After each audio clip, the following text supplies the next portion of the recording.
국가인권위원회가 내란 옹호 논란이 일었던 윤 대통령 방어권 보장안건 일부를 수정해서 의결했습니다. 회의를 앞두고 윤 대통령 지지자들은 인권위 회의실 뿐 아니라 건물 등을 점거하고 안건 통과를 촉구하는 농성을 벌였습니다. 양동훈 기자가 보도합니다. 국가인권위원회가 내란 옹호 논란이 일었던 윤 대통령 방어권 보장 안건을 전원위원회에 다시 상정했습니다. 안건에는 비상계엄 선포와 관련해 헌법이 부여한 고유 권한을 행사한 대통령에게는 잘못이 없고 부당성 여부를 헌법재판소가 판단할 권한이 있는지 의문이 제기된다는 내용이 담겨 논란이 됐습니다. 심의 과정에서 찬반으로 나뉜 인권위원들은 고성까지 질러가며 경론을 벌였고 안건에 대한 쪼개기 표결이 이뤄졌습니다.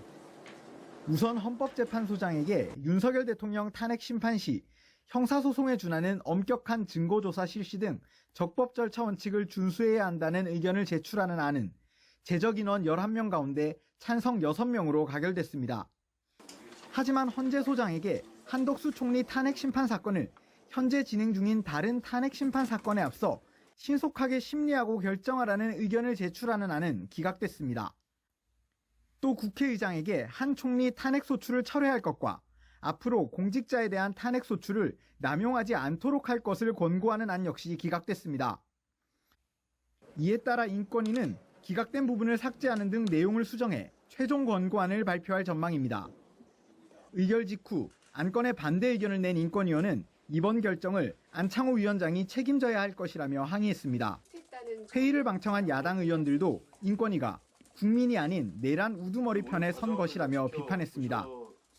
윤 대통령 지지자들은 회의를 앞두고 인권위에 모여 윤 대통령 방어권 보장 안건의 통과를 촉구했습니다. 이들은 한때 인권위 회의장 앞을 점거하고 엘리베이터에서 내리는 사람들의 신원을 확인하며 출입을 통제하기도 했습니다. 점거를 푼 이후에도 건물 1층과 주변에 모여 탄핵 반대 등 구호를 외치며 시위를 벌였는데 이런 상황을 지켜본 탄핵 찬성 시민단체가 기자회견 일정을 연기하면서 우려했던 충돌은 일어나지 않았습니다. YTN 양동훈입니다. 최근 서울 서부지방법원에서 발생한 폭동 사건 다들 기억하실 겁니다. 이 사건을 사전 모의했다는 의혹이 제기된 온라인 커뮤니티에서 헌법재판소에 이어 국가인권위원회로 보이는 건물 도면을 공유하면서 점거를 모의하는 정황까지 포착됐습니다. 탄핵 심판 마지막 변론기일을 앞두고 폭력 사태 우려가 커지고 있는 모습인데요. 경찰은 게시글 작성자들을 추적하면서 헌재 등의 경비를 강화하고 나섰습니다. 임예진 기자입니다. 국가인권위원회의 윤석열 대통령 방어권 보장 권고 안건 심의를 앞두고 온라인 커뮤니티 DC인사이드 미국 정치 갤러리에는 인권위 건물로 추정되는 도면이 올라왔습니다. 도서관을 이용한다는 명목으로 건물 안에 들어가자거나 인권위 직원에 대한 공격을 암시하는 글도 등장했습니다. 실제 일부 윤 대통령 지지자들은 인권위에 들어가 경찰과 충돌을 빚었습니다. 자, 갑시다, 빨리. 태고 요청하셔가지고 많이 안 되면 태고부로 성형 취업할 수도 있습니다. 이들은 엘리베이터와 출입구를 막고 드나드는 사람들의 신원을 확인해 경찰이나 인권위 직원들만 안에 들어보냈습니다. 해당 커뮤니티에서는 며칠 전 윤 대통령 탄핵 재판이 진행되고 있는 헌법재판소 건물의 평면도도 공유됐습니다. 경찰 차벽을 뛰어넘을 사다리와 야구 방망이, 헬멧을 준비했다거나 학살, 척살 등의 표현을 써가며 폭력 행위를 계획하는 듯한 글도 다수 올라왔습니다. 현재까지 계획된 탄핵 심판 마지막 변론기일인 13일을 앞두고 과격 시위에 대한 우려가 커지는 상황.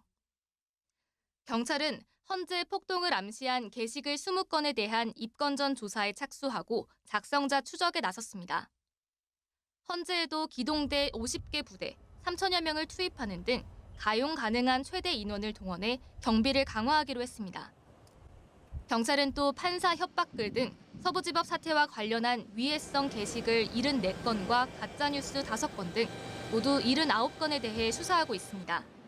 현재까지 5명을 검거하고 이 가운데 윤 대통령 체포 적부심사 청구를 기각한 판사를 살해하겠다는 내용의 글을 올린 작성자를 검찰에 넘겼습니다. 이런 가운데 검찰은 서부지법 난입 등 불법 행위와 관련해 62명을 구속 기소하는 등 63명을 재판에 넘겼습니다. 검찰은 추가 구속된 8명 등 관련 수사를 모두 마친 뒤 후유죄 적용도 검토할 방침입니다. YTN 임혜진입니다.